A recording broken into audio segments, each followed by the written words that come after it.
कधी कधी आयुष्य आपल्याला अशा कोणत्या तरी वळणावर आणून ठेवतं की सगळं कसं चित्रपटासारखं वाटतं.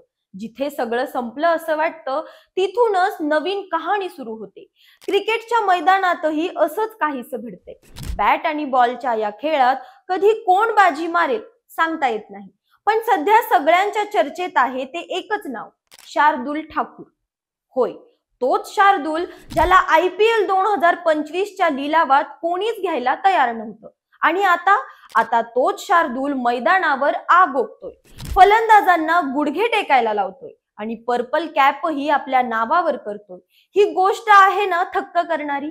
आता तुम्ही म्हणाल, अरे पण हा शार्दूल तर लिलावात अनसोल्ड राहिला होता, मग हा मैदानावर कसा आला? त्याचं असं आहे की क्रिकेटमध्ये प्रतिभा आणि मेहनत कधीच वाया जात नाही. कधी संधी मिळते लिलावातून, तर कधी दुसऱ्या वाटेने. शार्दूलची ही गोष्ट तशीच आहे. नमस्कार, मी अंजली आपलं स्वागत करते पोलखोलमध्ये.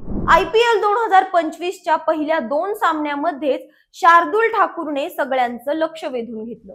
पहिल्या सामन्यात दिल्ली कॅपिटल्सला धक्का दिला, 2 विकेट्स घेतल्या आणि मग सनरायझर्स हैदराबाद विरुद्ध तर त्याने कहरच केला. 4 विकेट्स घेत हैदराबादच्या तगड्या फलंदाजांना त्यांच्या घराच्या मैदानावर शांत बसवलं. 2 सामन्यात 6 विकेट्स घेत त्याने पर्पल कॅपवर नाव कोरलं.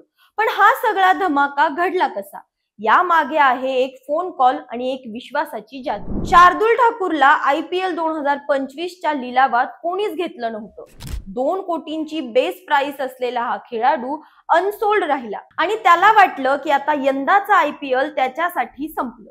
तो गेल्या हंगामात चेन्नई सुपर किंग्स कडून खेळला होता, पण मेगा लिलावाआधी त्याला रिलीज करण्यात आलं. निराश झालेल्या शार्दूलने मग काउंटी क्रिकेट खेळायचं ठरवलं. पण म्हणतात ना, जिथे नशीब साथ देते तिथे सगळं बदलतं. रणजी ट्रॉफी खेळत असताना त्याला एक फोन आला आणि तो फोन होता लखनौ सुपर जायंट्सचे मेंटॉर झहीर खानचा. लखनौ सुपर जायंट्सची अवस्था तेव्हा बिकट होती.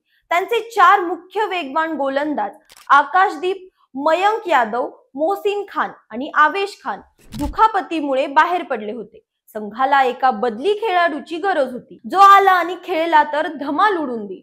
झहीर खानने शार्दूलला फोन केला आणि म्हणाला, तयार रहा, तुला संधी मिळू शकते आणि निवड झाली तर तूच गोलंदाजीची सुरुवात करशील. हा कॉल शार्दूलसाठी टर्निंग पॉइंट ठरला. मोहसिन खान संपूर्ण हंगामासाठी बाहेर पडला आणि शार्दूलला लखनौच्या संघात जागा मिळाली. आणि मग काय, मैदानावर आलेला शार्दूल म्हणजे जणू आगीचा गोळा. दिल्ली विरुद्ध 2 विकेट्स, हैदराबाद विरुद्ध 4 विकेट्स, त्याने फलंदाजांची झोप उडवली. सामनावीर ठरला आणि मुलाखतीत त्याने सांगितलं, लिलावात कोणीच निवडलं नाही, तो वाईट दिवस होता, पण मला माझ्या कौशल्यावर विश्वास होता. झहीर भाईचा फोन आला आणि सगळं बदललं. आज तो 7 सामन्यानंतर 6 विकेटसह पर्पल कॅपचा मानकरी आहे. ही कहाणी सांगते की संधी कधीही आणि कशीही येऊ शकते, फक्त तुम्ही तयार असायला हवं. शार्दूल ठाकूरचा हा प्रवास म्हणजे प्रत्येक क्रिकेट प्रेमींसाठी प्रेरणा आहे. लिलावात नाकारला गेलेला खेळाडू आज मैदानावर लॉर्ड बनून राज्य करतोय. एक फोन कॉल, एक विश्वास आणि मेहनतीचं फळ. शार्दूलची ही कहाणी IPL 2025ची सगळ्यात खणखणीत कहाणी ठरली आहे. तुम्हाला काय वाटतं? शार्दूल असाच धमाका पुढेही करत राहील का? कमेंट करून नक्की सांगा. अशाच माहितीपूर्वक व्हिडिओसाठी आमच्या चॅनलला लाईक, सबस्क्राईब आणि शेअर करा.